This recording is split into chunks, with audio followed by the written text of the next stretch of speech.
Okay, let's take your phone out. He had his hands up when a Gwinnett County police sergeant clocked him during a traffic stop. Another officer then kicked him after he was handcuffed.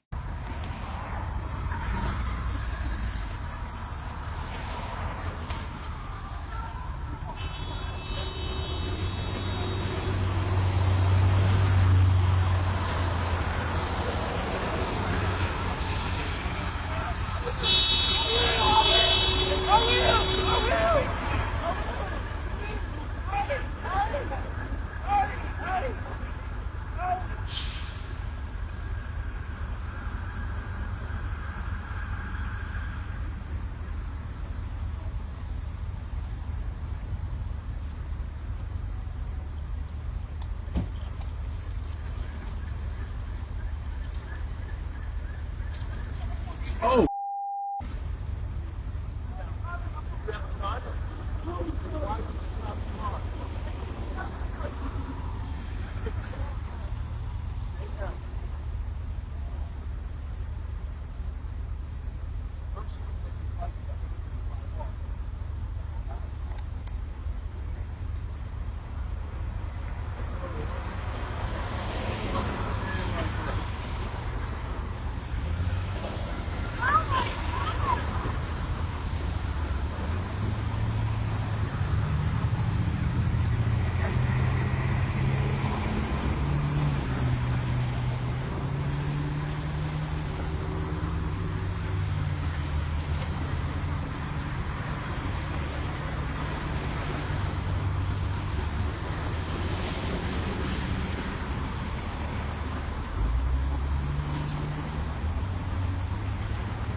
At approximately 4:30 p.m. on April 12, 2017, Demetrius Hollins had just finished work and was on his way to his mother's house, driving a 1998 red Acura Integra.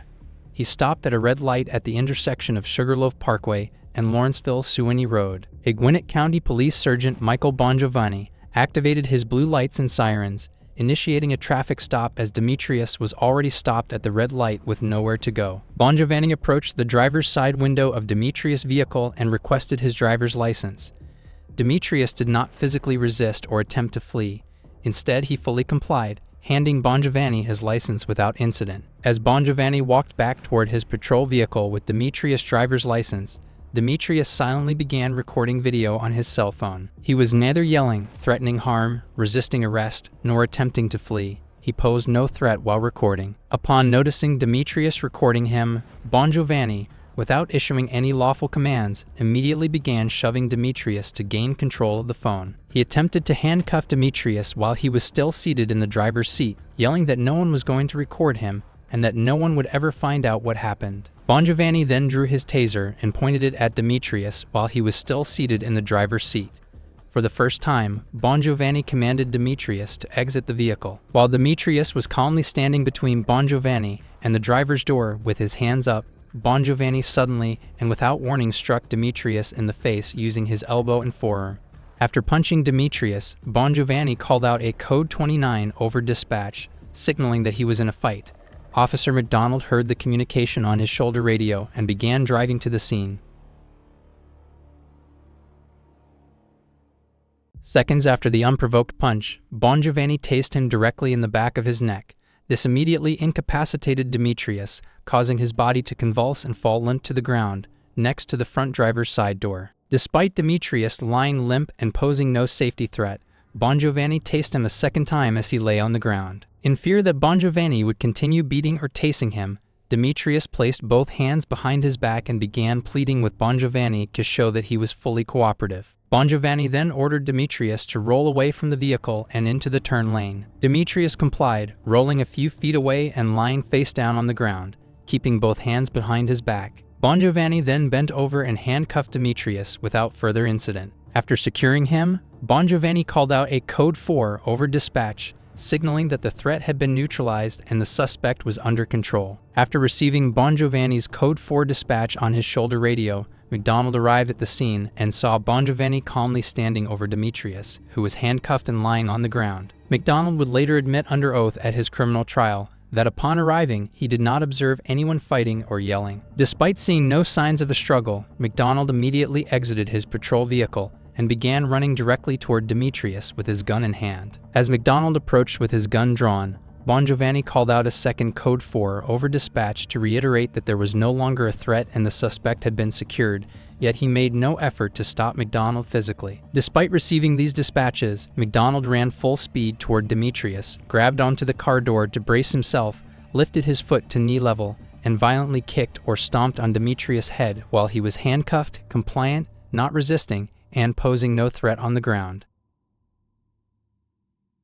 The impact of McDonald's kick was so forceful that it caused Demetrius' head to bounce off the ground. After the kick, McDonald knelt on Demetrius' neck, pressing his left knee down for approximately 20 seconds. During this time, McDonald kept the barrel of his gun pressed directly against Demetrius' head and repeatedly threatened to shoot him, saying he would splatter his brains all over the street if he moved. At this moment, Demetrius genuinely feared that the officers were going to kill him. Despite having ample time, opportunity, and a clearly established duty to intervene, Bongiovanni made no effort to stop his subordinate, Officer McDonald, from using excessive force against Demetrius. At no point did Bongiovanni reprimand McDonald for gratuitously kicking a handcuffed, compliant suspect in the head or for assaulting him with a deadly weapon. After the assault, the two officers picked Demetrius up from the ground. Despite his handcuffed and compliant state, they forcefully slammed his body into the rear trunk of his vehicle before searching him. Following the search, Demetrius was placed in a patrol vehicle and transported to jail without further incident. As a result of the officers' unlawful conduct, Demetrius sustained significant physical injuries, including severe burn marks on the back of his neck, a busted lip, and severe swelling and bruising across his face, with permanent scarring on his chin, nose, and lower lip. Additionally, the traumatic and unjustifiable abuse, being punched, tased, and kicked in the face by sworn police officers in the middle of a busy intersection in broad daylight, caused significant mental and emotional distress. Demetrius continues to suffer from serious and ongoing psychological and emotional injuries stemming from the incident. At the time of the incident, Demetrius Hollins appeared to have blood on his nose and lip in his booking photo. According to the incident report filed by Sergeant Michael Bongiovanni, Demetrius was driving a red Acura Integra without a license plate, with a faulty brake light, and switched lanes multiple times without signaling. The report claims that Demetrius yelled and began to act strange, prompting Bongiovanni to call for backup. Bongiovanni's report further states that Demetrius yelled and refused to comply when ordered out of the car, and that he resisted arrest when Bongiovanni attempted to detain him. However, there is no mention in the report of Bongiovanni striking Demetrius. The report also notes that Officer Robert McDonald arrived after Bongiovanni had used his stun gun and handcuffed Demetrius, without detailing any contact between McDonald and Demetrius. Jail records indicate that Demetrius faced several charges, including driving with a suspended or revoked license, operating a vehicle with a suspended or revoked registration, failure to signal, having a malfunctioning brake light, obstructing a law enforcement officer, and possessing less than an ounce of marijuana. He was released on bond the next day. An immediate investigation was initiated by the shift commander, resulting in Officer McDonald being fired the day after the arrest. Later that same day, Sergeant Bongiovanni was also fired after a second video surfaced.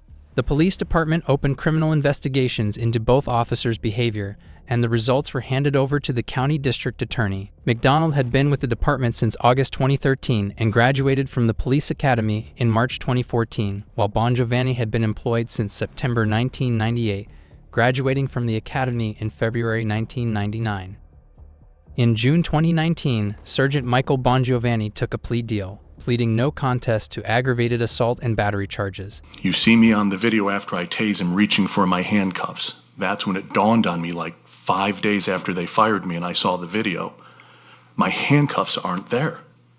I then recollected that when I was trying to handcuff him in the car, he put his hands behind his back, he began to struggle and fight with me and physically knocked the handcuffs out of my hand, elbowed me and all that. Another officer picked the handcuffs up when the ambulance was there. He saw my badge number on them and he brought them to me. I didn't remember that at 4 a.m. when I'm writing a report, because you come in the next day and you're supposed to go over everything. I wrote the report, I went home, they fired me the next day. So they froze the report, I can't do anything. So anything that I remembered afterwards, beneficial to me or beneficial to the suspect, I was unable to put into the report. So To the best of my recollection, sir, everything is in there. But no, not everything that occurred is in there. After I tased him, you see me reaching for my handcuffs, they're not there. I will literally switch the taser and I grab my backup handcuffs. You see me kneel down on the suspect and I handcuff him. Would it be fair to say that Mr. Hollins had a suspended license, but he had a work school permit, correct? I believe so, yes, sir. Well, that's in your report, isn't it? Yes, sir. All right. And he states to you that he was visiting his mother, which is a violation and makes it a suspended license, correct? Correct, sir. All right. And did you also find, you had also said that you had smelled marijuana in the car at some point? Yes. And when was that? As soon as I walked up to the car. And did you ultimately find marijuana? I could see it in plain view on the floorboard. And which floorboard? The driver's side floorboard. All right. So you obtained warrants for possession of marijuana and obstructions and issued him citations for driving with a suspended license, a suspended registration, which is what is suspended registration? Suspended tag? Yeah, the registration on the vehicle is either active in Georgia or it's suspended, and it could be suspended for multiple reasons.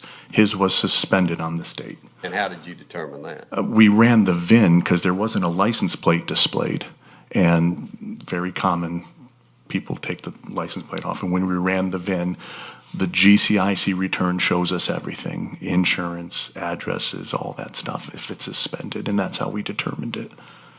And you also charged him with no turn signal. Where did that occur? That was as he was traveling on Highway 29 and making a right onto Sugarloaf Parkway. All right. And you also noticed that he had a brake light violation, that he did not have a brake light, correct? Yeah, I don't recall which one, but yes, a brake light was out. I do recall that. When I was telling him he was under arrest while he was in the car, he began to scream for his mom. The best way to describe it is he literally yelled, "Mom, mommy, mama, mommy." He just yelled it. It instantly triggered something because that is a very unique thing for somebody to do. And I said, I know this person from somewhere. He ran, he had a gun. I didn't know his name. I didn't know the specific details. It's not a cop thing. It's you see somebody and you recognize their mannerisms, the way they look, a tattoo. We've all done it. But in this case, it alerted me that it was something bad. That happened 6 months before I believe I had arrested him. When he was in the car, after I told him, "You're under arrest, turn and put your hands behind your back." I told him, "Turn," and that's when he, for a lack of better terms, he just freaked out. I saw him reach under the seat. His entire body bent forward. His hand went under the seat. He was grabbing a cell phone. I'm a trained police officer. I've had people pull guns on me, 19 years on the job. That's what I thought. He did not record me to the best of my knowledge. Did you ever have a conversation telling him, "You're not going to record me"? Did No. you tell him that? No. Did you ever tell him, "You're not going to record me out here and nobody will ever know what happens"? No, sir. Never. I delivered a forearm strike. It was not a punch. It was a tactic that I was taught to turn him around. It was in the upper chest area. You'll have to watch the video again.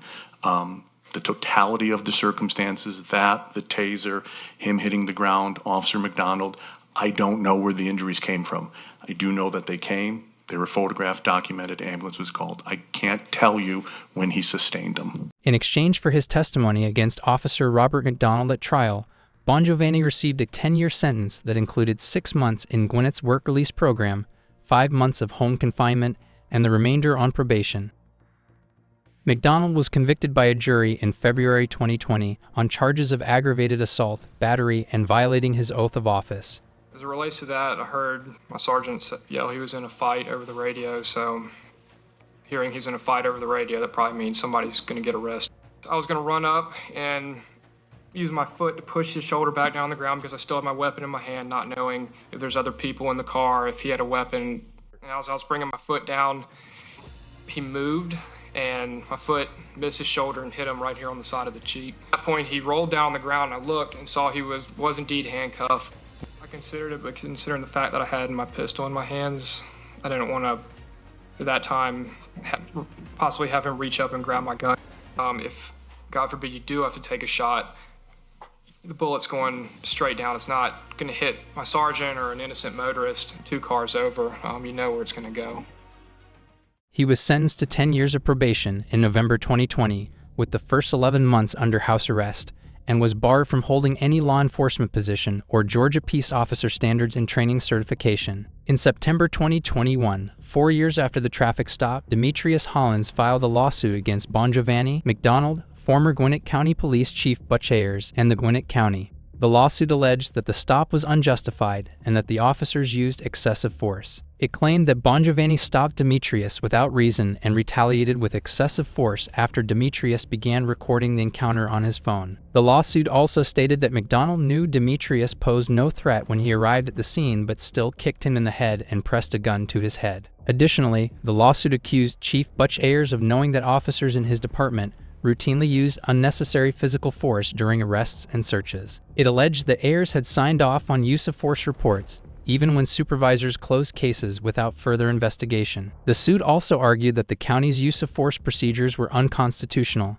allowing officers to use excessive and disproportionate force routinely. The lawsuit sought to address policies and practices in use of force investigations, discipline, training, and supervision that had gone unchecked for nearly 20 years. Demetrius attorneys emphasized that the truth emerged because of video evidence, revealing that the officers were untruthful in their reports. The aftermath of the case led to Gwinnett County prosecutors dismissing dozens of cases involving reports filed by Bongiovanni and McDonald, as they could no longer rely on the officers' accounts. The people of Gwinnett County suffered due to the officers' misconduct. Demetrius' lawsuit further contested the legality of the initial stop, stating that his car had 2 functioning brake lights and a visible rear window tag. In contrast to Bongiovanni's report, it argued that the stop was not supported by reasonable suspicion or probable cause. The lawsuit highlighted that during Bongiovanni's nearly 20-year career, he had reported 67 use of force incidents, but only 4 were investigated following formal citizen complaints, and he was exonerated in all cases.